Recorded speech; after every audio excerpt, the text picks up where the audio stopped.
A near unanimous vote by the Ashland City Council finally trying to get a handle on local residents renting rooms to tourists. The ordinance, which passed Tuesday night, will still need to be approved again before becoming law. Which allows people in designated areas to rent out 1 or 2 bedrooms to one party that's visiting and traveling in one car. The idea to expand what is now deemed accessory accommodations first began when licensed hotels and bed and breakfast inns complained that homeowners were renting rooms to travelers. And since they weren't required to pay a 10% lodging tax, businesses were upset. It really comes down to the consideration of affordable long-term housing stock. Ashland City Councilor Rich Rosenthal was the lone no vote at Tuesday night's meeting. You really want to be able to have a community where you can afford to live in the community that you work in, and this is a force that will make it more difficult for that to happen. It's a cheaper way to stay in Ashland or stay anyplace else. Councilor Pam Marsh, who motioned the vote, says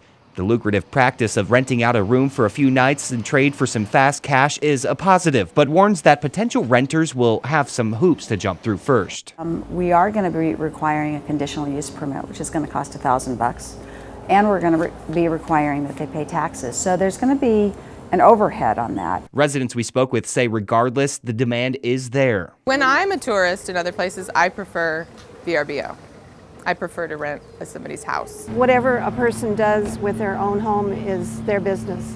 And if they want to invite a guest over to spend the night, then that's their business. While opinions vary, everyone seems to agree on one thing. It's a model of accommodation that we know is very popular across the country and even across the world. How this ordinance plays out for the city and its people, maybe it's a minimal impact.